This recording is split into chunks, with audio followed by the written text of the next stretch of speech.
Welcome to 108 Gates. This is a general reading, an energy reading of when you come to it, when you come to this channel, when you come to hear my voice.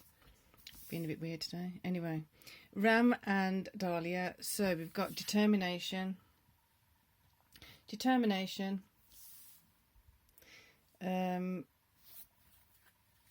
Okay, so maybe that's why I'm feeling this vibe. So the voice feels really strong at the moment. You have the power of so much when you think about your voice, what you can do with your voice, where you can project your voice, where you can retreat and withhold your voice. You can do so much with your voice. You can hurt people with your voice, with your words. You can shock people. You can soothe people. When you start thinking about your voice in that way, it really is quite profound and strong. So if we think about determination, what are you determined to do? Are you determined to stand up for yourself? And if that's the case, how are you going to do that? If you're determined to influence people in a particular way, how are you going to do that? Are you going to be doing it gently? Are you going to do it aggressively? Are you going to do it with kindness, with love? Your voice can portray that. So if it's angry, then it's going to be something else. If it's gentle and kind, then you can have a different kind of outcome. So your voice right now is really feeling like it wants the attention of refining it, really using it as a tool, mastering your voice. What was it, HMV, his master's voice? So what kind of things are you listening to? What kind of voices have you had around you? Have you had encouraging voices, detrimental voices? So you've got devotion. I'm going to put that there for now, not quite sure why. So we're getting another one for the other side, the sheep and the blackberry. Then on this side we've got the duck and chrysanthemum. So look for the duck. Anyway, yeah, feeling really, really strange. I wasn't feeling like this before I started the reading. It's when I come into the reading, very peculiar energy. So we're going to get some tarot cards now. You create your luck on some level, if you believe in that. With the determination you put towards it and the devotion you show towards it. So you can be determined to do something, but you also need to be devoted to it. So you can't just be determined to do something 1 minute, but then the devotion kind of pulls away or is waning, so it's not consistent devotion. When we're devoted to something, it usually means some kind of commitment. It means some kind of sharing of time, energy, effort, commitment to that, showing up regardless of what happens. So it's how do we shift and change? How do we make sure that no matter what's coming up, we can be consistent and devoted in our determination? We can be devoted to what we're determined about. Are we determined to achieve a certain goal, a certain outcome? So if you are determined to do it, that's all well and good, but then it's like, how do you speak about it? How do you approach it? How do you communicate about it? Do you communicate about it? Do you feel that there's certain people that you can't or shouldn't communicate to about it? So the devotion here, it feels like there's been a knock in the devotion. There seems to be something that was falling or that's fallen. Like I'm saying, like I said at the beginning, this is when you come to the video, this is when you come to this reading. So there's at this point, is there or has there been something that's just knocked you a bit sideways? You're reminiscing about something that was lost. You're reminiscing about something that was not how you expected it to be. On some level, it feels as though, there we go, I'm going to say this. On some level, it feels as though it's actually in your favour, because it's going to be illuminating certain inner conflicts that you need to be working on. These inner conflicts can be hidden from ourselves because we choose to be devoted to the wrong thing. We would be devoted to someone else's cause. We'd be devoted, interesting what just fell out, we'd be devoted to something that is not actually our fight.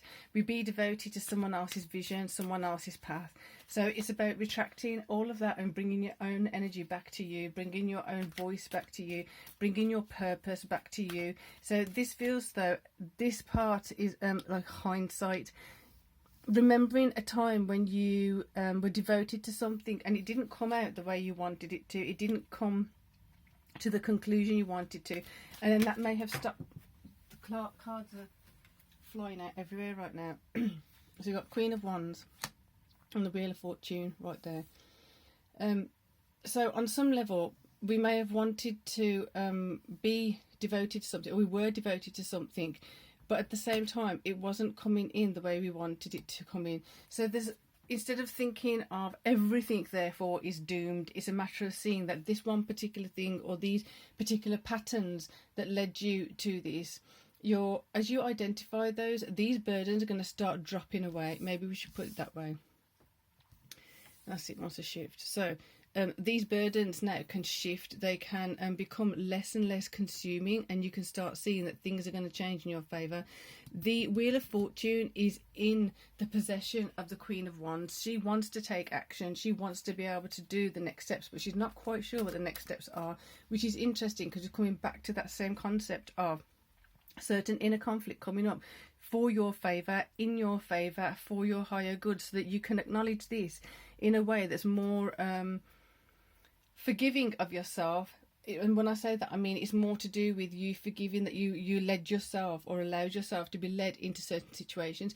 This coming upside down is feeling great because you can now decide, you're observing and deciding in your feminine space, your feminine empowered space, if the wheel's going to turn now, which way do I want the wheel to turn? Because in the past the wheel was turning in a particular way which was not in my favour, or I was trying to force the wheel to turn in a particular way, or someone else was forcing my wheel to turn in a particular way. All this is going to be reassessed, realigned and re-evaluated.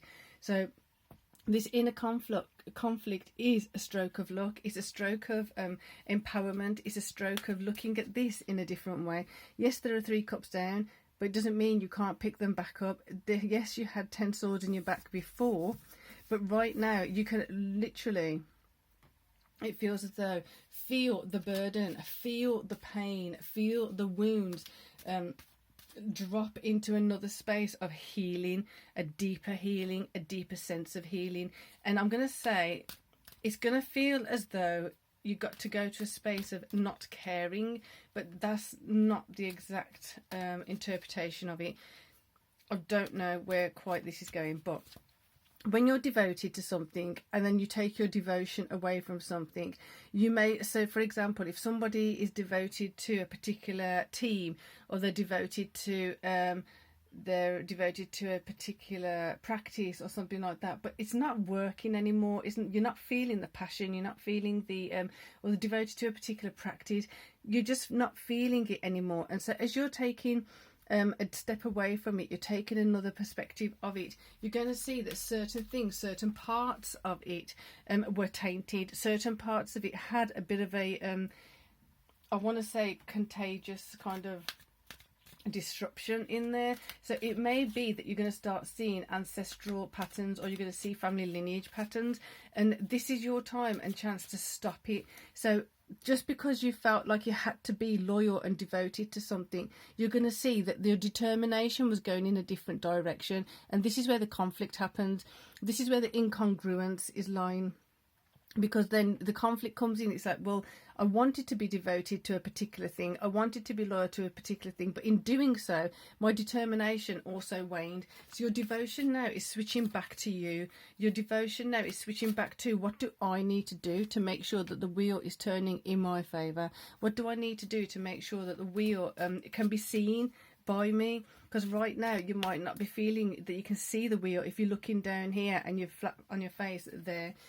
So this inner conflict really does feel like it's in your favour. It's reinvigorating. It's re-inspiring. It's inspiring you to do the correct thing for you. It's inspiring you to take a different look at things. It's inspiring you to really, why am I holding on to these grudges? Why am I holding on to these wounds? Why am I holding on to the memories and the thoughts and the patterns of what happened as a wound? in the past, letting it go and becoming more aware of what you got to do next. So you got the Hermit and the Ace of Wands come out, really confirming there that basically you got to go within to find out what you need, what you want. And this could easily be an hour, 2 hour reading, but I'm not going to do that because it's a general reading, one, and there's definitely certain directions where this could go in. So that would mean part A, part B, part C, whatever. So we're going to go with this and just get a few clarifiers to go a bit deeper into certain areas. So Ace of Wands, we've already got here the Queen of Wands wanted to make sure that this time the Wheel of Fortune is turning in her favour. So from this higher perspective, we're seeing where were we loyal before, where were we devoted before, asking why was the case that I was devoted to that, why was I being devoted, and all my attention, energy and everything was poured into something. I was devoted, fully devoted, but was I devoted to something blindly? Was I devoted to something that was actually hurting me? And in that process, what kind of patterns have I accumulated? What kind of wounds have I accumulated? Getting those wounds to literally letting go of them, and not letting go of them as in like letting go the way we're sometimes able to do. This is about processing it so it organically is cleansed and purified through the processing, and then there automatically you're going to be letting go because you no longer need to be holding on to it. So then a lot of these bad habits and these things that you no longer need to be doing, or the self-defeating behaviours that you no longer need to be doing, are going to start falling away, because you're going to start seeing that was happening because of this, that was happening because I was loyal to the wrong person or the wrong team or the wrong this or the wrong practice or whatever it is. It may have served a purpose then, but right now it doesn't work with where I want my future to be. It doesn't work with where I need or want or prefer my Wheel of Fortune to turn. My wheel is no longer turning, so how am I going to get that wheel turning? That means devoting yourself to your higher good, your higher perspective, and doing things correctly for you, processing these wounds, processing this loss, processing all this stuff that hasn't turned out the way you wanted, and then making sure you're making peace with that, you're having forgiveness, self-forgiveness for that. And then therefore don't be scared of this conflict that comes in. It is a stroke of luck. If you have some conflict coming in around this, seeing it as an opportunity to cleanse and purify another aspect of self, seeing it as an opportunity to strengthen yourself even deeper, even further. So we're going to get a card for the Hermit and the Ace of Wands. There you go. Being decisive. So at the moment there's certain things that are not making much sense, which is understandable. Is this conflict, if you're over here and you were loyal to something at some time or some point for quite a significant amount of time, it's going to take a little bit of process. It's going to take a bit of effort or a lot to decide which way am I going, why am I going in that direction now, do I feel safer going in that direction. It's literally about you empowering yourself, you creating a new connection with a new aspect of yourself, some new aspects of yourself. So it really is quite a rejuvenating aspect. The astrological aspects that are happening now are going to be taking us off into another space of self. So if you are feeling ascension symptoms and things like that, I wouldn't be surprised, because it really is quite something. It's taking us on to another space, taking us into another space, internally, externally. So this is quite a sort this out, because you're clear on this. Then allow the conflict to be a source of good, a source of introspection, a source of indication, a source of understanding where am I going next. So with that, if you haven't subscribed already, please do. It helps the channel. Appreciate you. Please hit the bell so you know when new readings come up. I said before, and I'm going to be doing the astrological readings now in a cycle, so I'm not going to be going necessarily towards a month. I'm just literally going to be doing the readings as they come up until they're all done, and then start the cycle again. It just feels a bit more intuitive and fits with more so of how the energies are and how things are on this end of the camera too. So with that, appreciate you being here. Till next time, peace and love.